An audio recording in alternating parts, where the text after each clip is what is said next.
guest was about to become a father. He set out to find out where our food comes from. What he found may change your life. Please welcome the author of Eating Animals, Jonathan Safran Foer. Hi, Jonathan. Okay, so you've written two very wonderfully successful novels, and then you find out your wife is going to have a baby, and you decide to go on a journey. And your intention was really to get a conversation going, right? Yeah, I mean, like most everybody, probably like most members of the audience, it occurred to me at a certain point that there's something about eating animals that made me uncomfortable. When I was a kid, it was just the simple realization that this piece of chicken that I'm eating is actually a chicken. And it sounds kind of naive now, but as a kid, that's a real revelation. And so the question stuck with me. And my instincts guided me to different habits. I've been a vegetarian sometimes. Sometimes I ate whatever was put in front of me. But when my wife became pregnant and I faced the prospect of having to feed somebody else, which is not at all like feeding yourself, it just matters so much more, I decided to take the question as seriously as I could. And like me, you just said, I mean, I struggled with it. I was a vegetarian, and I used to eat cheeseburgers all the time and steak and everything. I mean, I loved cheeseburgers and couldn't imagine never eating them again. And then I actually did some research myself and did the same thing. I think describe, I think the factory farming thing is what is interesting. Describe a farm, first of all, and you talk about that. Well, everybody has a mental image of what a farm is. You know, and if you were to ask people, ask around, if I were to ask you, words that come to mind immediately are probably grass, soil, sunshine, farmers. Pitchfork. Pitchfork, manure, and none of these things have anything to do with farming now in America. So more than 99% of animals that are raised for meat are raised on factory farms, which means they're raised indoors, usually in windowless sheds. They're fed unnatural diets. They're not allowed to fulfill any of their species-specific instincts, like rooting for a pig, pecking for a hen. They are fed antibiotics, almost all of them, from birth until death, and they're not allowed to live out of their adolescence. So, unfortunately, this image that we have of a farm it creates a distance between our values and our actions, because we continue to believe that the meat on our plate comes from these idyllic places. I wish that it did, but it doesn't. So, on a chicken farm, for example, now, an egg-laying hen farm, more than 99% of hens live this way in these enclosed sheds, each given about the amount of space of Mariah Carey's engagement ring, actually. And it's something that... Actually, this is in a cage, right? This is the size of what a chicken lives its entire, well, which is basically about 30 days. Yeah. That's the size, but cage-free literally is almost the same and worse. Well, cage-free is what it sounds like. It's cage-free. So how good is it to be cage-free? Would you like it if someone described your life as cage-free? Not really, especially if what they really meant was, you know, packed with 30,000 other birds in a room in which there's, each one still has about 67 inches of space, no room to stretch the wings, much less do the things that make a chicken a chicken.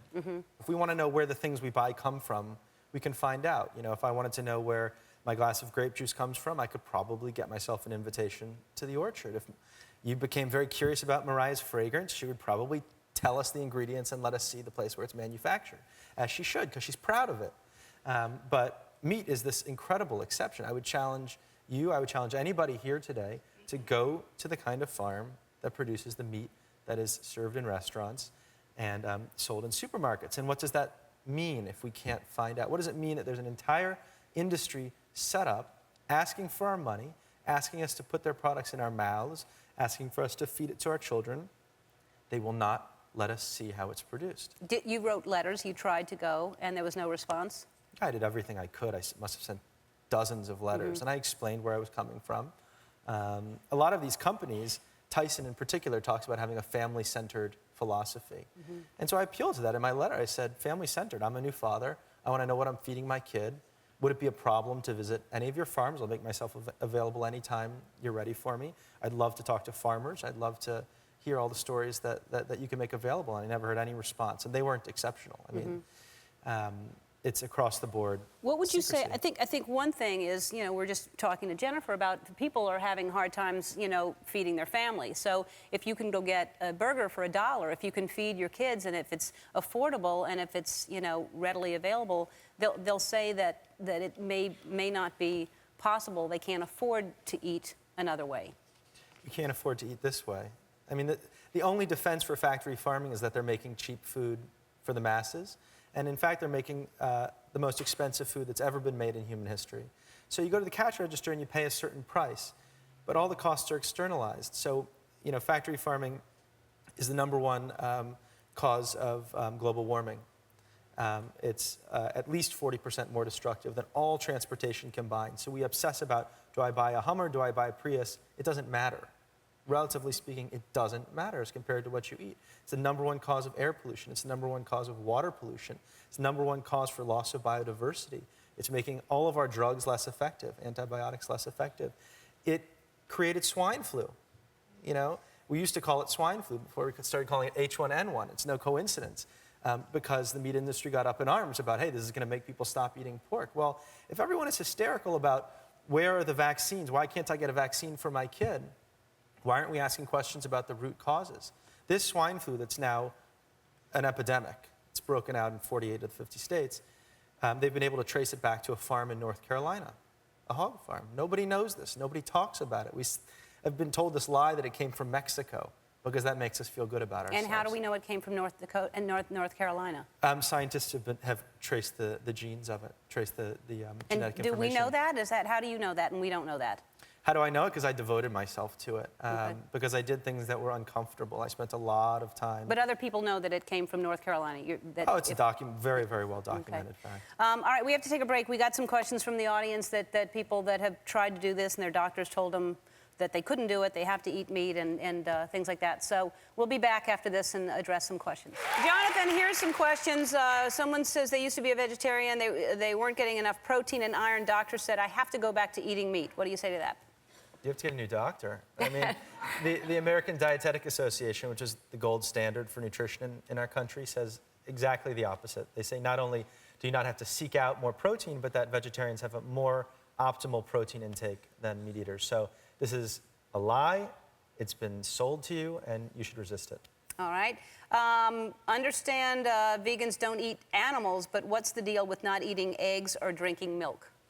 Eggs are the worst. I mean, if you're going to give up one thing, if your concern is how animals are treated, I would give up eggs before you give up meat, frankly.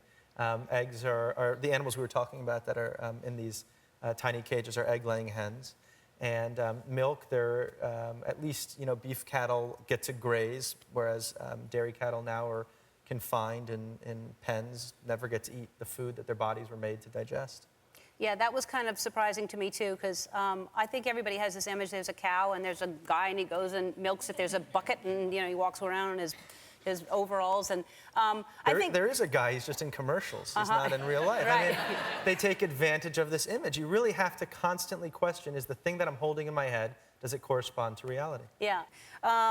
Well, let's just quickly, because we're running out of time, Thanksgiving, now that we've bummed everybody out. What do you say to people that are about to have Thanksgiving? Oh, let me ruin your Thanksgiving. All right. What I would say is Thanksgiving is a great holiday. I mean, most people in here, probably everybody celebrates Thanksgiving. I love Thanksgiving. Why do I like it? Because I like celebrating with my family, and I like what we're celebrating. I like being grateful. I like being thankful. It feels good. And the more I learned about the centerpiece that's on the table, the less good I felt about it. It is not a symbol of gratefulness. It is not a symbol of thankfulness. It is an animal that is now incapable of reproducing sexually. None of the turkeys you buy in supermarkets can reproduce sexually. They are fed a steady diet of drugs through their entire lives, and they live in tiny, cramped areas. They're incapable of surviving outdoors. So what does this have to do with harvest? What does this have to do with being American? What does it have to do with being grateful? Nothing. And so for anyone who's interested in possibly pursuing this, what's the first step? What's one little, because I think it's overwhelming to people, like, oh, it's too much, my whole life's going to change. No. So how do we take one little step?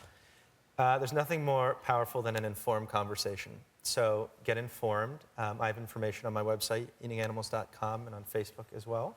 Go to a site like farmforward.com, which has plenty of information. And it's not just vegetarian information. If you're somebody who says, you know what, I have to eat turkey, this is important to me, they tell you places to buy it, where the animals are raised outdoors, aren't fed medicine.